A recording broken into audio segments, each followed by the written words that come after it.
chaps. Welcome to the Horizons. Thank you for waiting. If you do have a mobile, if you'd like to put it on silent, please. Thank you. Right, a massive welcome to David Griffin and Natasha Acimovic with Contactivism, the changing nature of contact and demystifying the mysterious CE5 process. Basically, mainstream sources presume that extraterrestrials and unidentified craft are either the product of an over-imagination at work or the stuff of science fiction. A lot accept this. Not so tonight's two guests. David and Natasha will introduce a method of initiating contact with off-world visitors known as CE5. This technique is evidently producing results. David is the organiser of UK exopolitics conferences and has lectured throughout Europe. Natasha is a lecturer and intimately involved with the advancement of the CE5. Please welcome David and Natasha.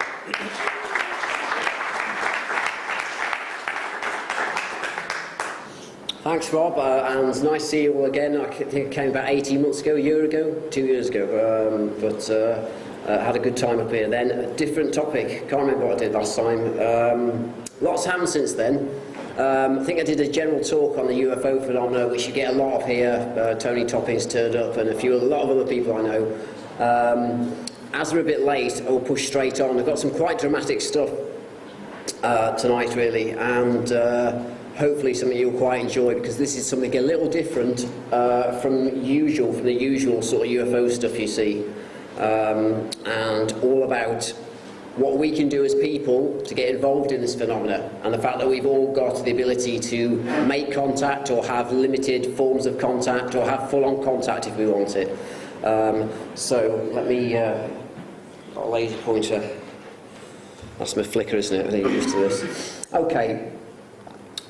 So a bit of a slightly convoluted title there, but Contactivism. So essentially, me and Natasha are going to go through bits of this. We, together with groups, I'll just set this up, together with groups of us, I mean, there are groups around the UK that are actually quite hidden. It's like seance groups. I don't know how many of you go to sort of, seances, circles, that sort of thing, but there's a whole hidden network of people that are quite quiet that go out and do these very small groups of sort of contact on the side of hills, in woods, or near reservoirs, and do certain forms of meditation, nothing big, and essentially have started an ongoing relationship with either lights, sources, or even beings themselves, right up to the point that we know people that have got on board craft. It's at that sort of level at the moment.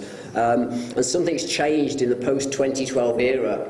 I think we've had a whole history of contact that a lot of you will know about from the sort of 1950s, when we had all the issue with the Space Brothers and all the Americans were forming these cults and all sorts of things, and then things changed.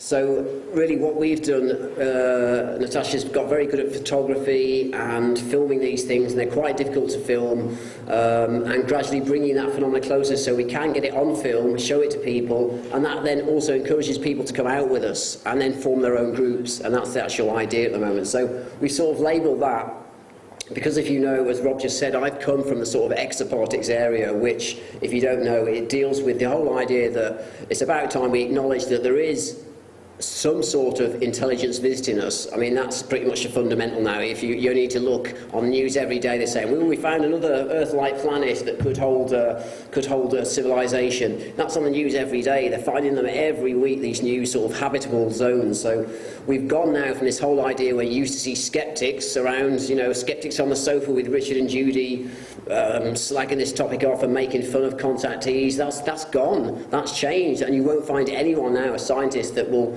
stick their neck out and say, we are the only planet. It's such an arrogant viewpoint. We're the only planet in the universe with intelligent life on. It's gone, and I've seen that. You lot have seen that. That's over the space of sort of a decade. It's vanished. It's gone. So the whole idea of contactivism is just a word that means it sort of mixes the exopolitics stuff, which is the whole idea of putting. Sorry, yeah, question. Professor Brian Cox came out a couple of weeks ago and said that there was no such thing as UFOs, and if there was, it wouldn't be possible for them to visit this Earth. So he came and said that no UFO has ever visited Earth any time ever in the past. Okay. Yeah. A's got a silly haircut.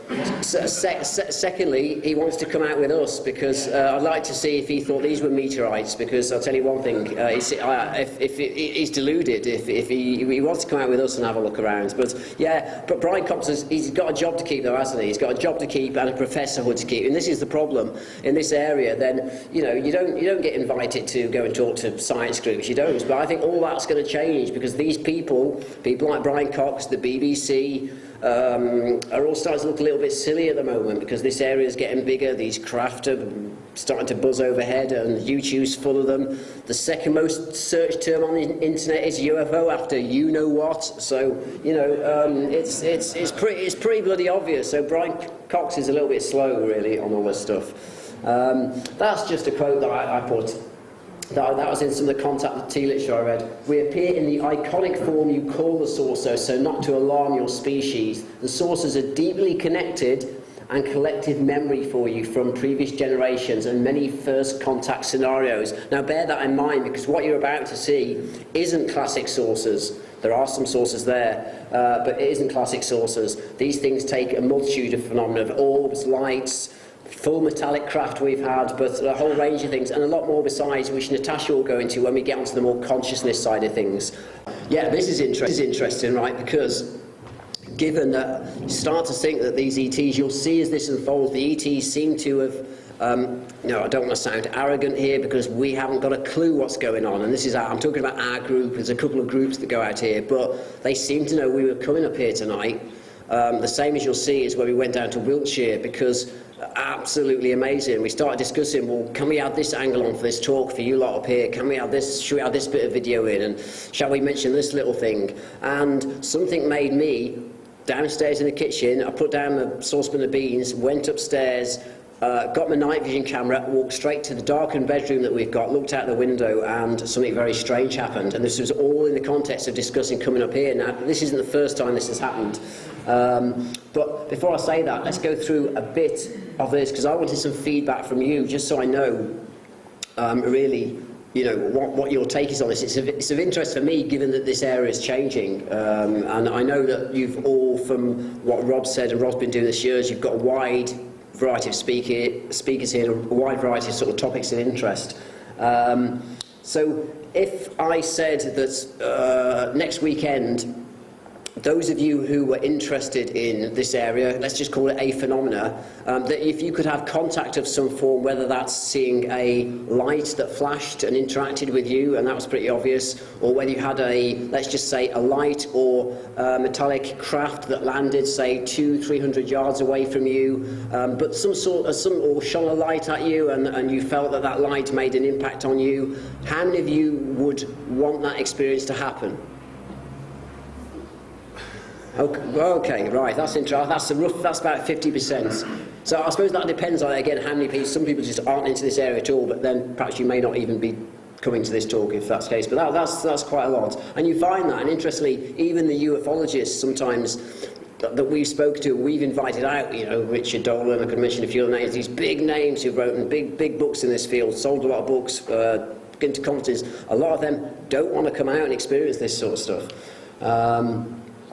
What you'll find as we go through some of this sort of stuff is that the whole idea of contact, so in the 50s and 60s, this whole idea of contact was, well, either with the government, so they'd go and meet President Eisenhower and shake hands, or President Obama, as they, some people in my circle still think that President Obama's about to get and be pictured outside the White House with an alien grace, shaking hands and announcing the proof of the ET presence. Well, that ain't going to happen. I've been down and seen 3 MPs in the Houses of Commons on this issue related to the Gary McKinnon situation, all to do with the whole issue of disclosure, and they're interested in this area, but they're not going to put their necks on the line for this, and neither is any American politician. So the whole idea of what contact is has sort of changed, and we found that in our experience it's changing. What proof is, as you know, is different for different people. For some people, they want to be able to throw a brick at a saucer.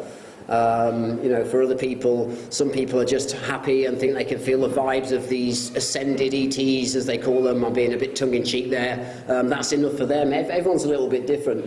What you'll find, I hope, by the time we get through this, is this bit's the best. You know, when Einstein said, he said, it's one of his best quotes, genius is the ability, and I'm not saying any of us are geniuses, genius is the ability to hold two seemingly opposing ideas in your head at once. And basically sort of hold them and treat them the same, you know, and bounce those around. And that to me has always been one of his best things. And you'll find that this area is full of contradictions. So whilst the truth that's in there is the truth that you'll define yourself, much like many other things in life, that, you know, the scientific proof. Just like Brian Cox, I'm sure, would say, well, Jupiter's made of this gas because we've proved it. Well, that's scientific proof in one sense, but Jupiter could also be made of turtles. You know, no one knows. No one's got a clue. Brian Cox has got his own idea of proof, so proof changes. But Einstein's basically saying, well, hold these two ideas in your head of what's possible and then form your own truth from that.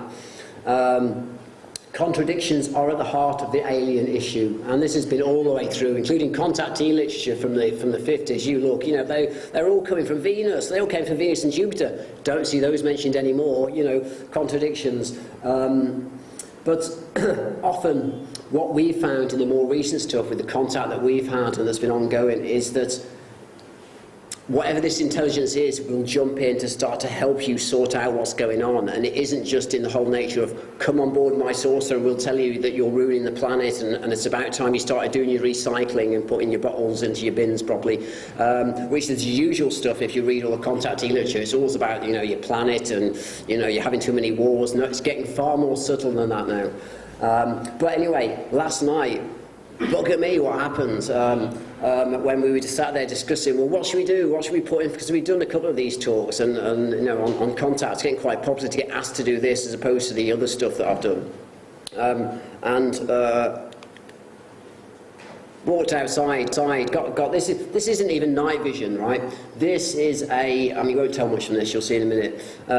This is just an image intensifier which has a night vision. All night vision is a way of seeing, you know, it's a technology to see, to enhance the, through the night, to bring a light through in a more intensified way. And on this you've got a switch then to bring in sort of the whole infrared thing that then changes. You then lose the colour, you use the colour aspect, and then you see the classic black and white that you see when you use sort of the sporting rifles and, you know, the wildlife stuff. So this is an image intensifier that I hadn't yet switched. I didn't have time to. So again, putting this project together last night, kitchen table, ran upstairs, no reason why I should go upstairs at all, and saw this. Well, this was right outside the window, and you know, you're talking a couple of 100 feet away, a huge, great thing. Now, the problem with night vision, Natasha's got, all we've done this is on a, we know we're broke, we've done this on cheap equipment. We've got a, you can show, we've got a cheap handy cam, and we did have some expensive equipment, but there's a story coming about that afterwards, about what happened to that.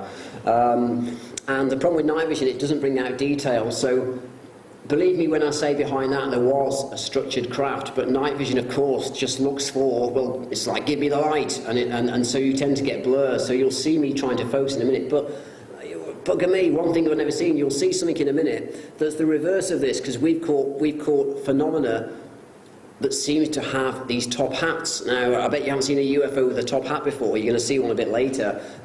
But what was this doing in front of my window just at the right moment? Right across the valley and the hill in front of me, and we live in, you know, it's a quiet area, it's a valley, it's quiet, but you know, there's houses all around. It was dragging this thing. Well, what does that look like to you? I mean, this could be a focus issue, but it's very saucer shaped. Now, I'm telling you, these two things were connected. Have a quick look at the video. I'm just a bit pissed off. We got stuck in traffic. I have to skip some of this stuff. Okay. So, what I want you to look out for, to prove my point. There's a star going by. But just to show the size of this, you'll now see a building go past. You know, no perspective yet, but just give it a minute, because, you know, you could say, well, that's a car headlamp, David. It's a car headlamp going through some woods, but no, that's a star. You know, you're going to have to take my word, but in a minute you'll see why it's not my word, because I'm leaning out the window. Notice also, just notice it, right, we live in an area that's far from roads. I mean, it's pretty quiet, so if that's an aeroplane, you'd hear it. You know, we have airplanes at 30,000 feet up, and you can hear the drone of the airplane. There's nothing here. There is a drone in the background, that's our dehumidifier, right, if you hear that, but there's certainly no roar of an engine noise. Okay, notice the way, and this is not me focusing, changing form a little bit there, but this thing was tied on, or whatever technology they use. You know, again, the night before we come up here, told to go to the window, told to go to the window. This was no accident. They weren't there, you know, this wasn't some accident. I was sat there for hours last night. This was like halfway through the discussion about coming up here. Changing form. 2 items. Sorry, I've got a bit loud there. 2 items, okay?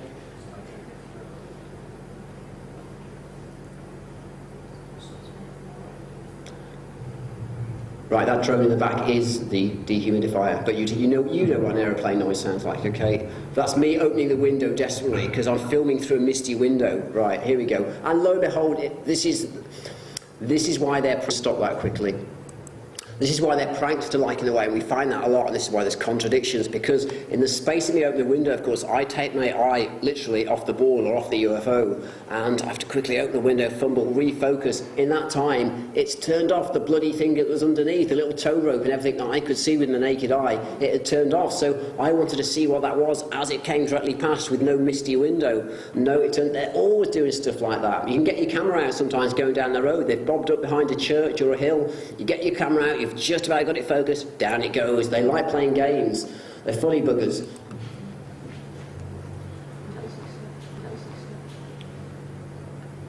We call this, we think this is, we call it a line craft, but I don't know if you'll agree it was I just want you to see, did you see the building then? There's or the building might have been before, but I don't know if we've got is the building, is it the end? Okay.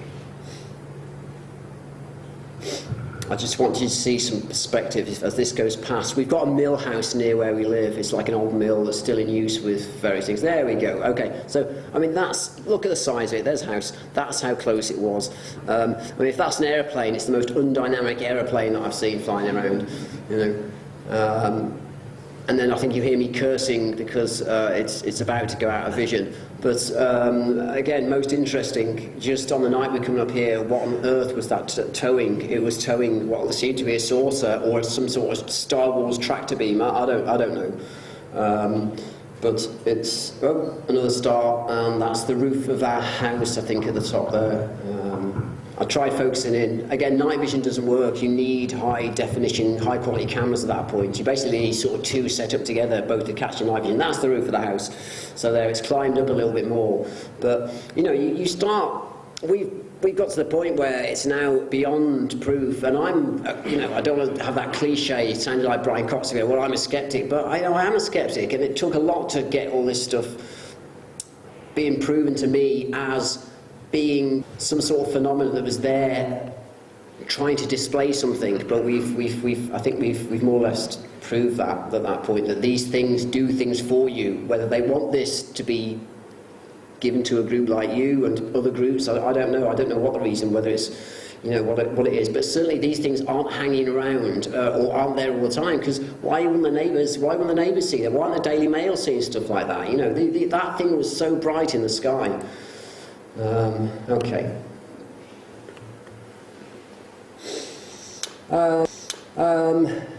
Yeah, I mean, this goes more into the exopolitics thing. I'm going to skip through some of this and give Natasha a chance to talk. But just to give a context to this, because basically, underneath what we're trying to say here is that contact has changed. So most of you will know about things like that. We've had UFOs in the 60s above nuclear bases, and these UFOs have changed the coordinates of these missiles.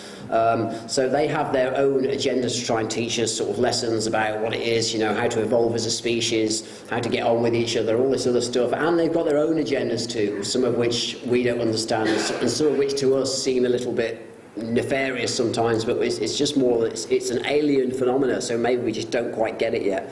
But I'm not one of these love and light people that thinks this phenomenon is purely good. I think the things that we've got in touch with seem benevolent, and that's because of what they've done to us and how they've helped us, and just little weirdity things that you'll see a bit later on.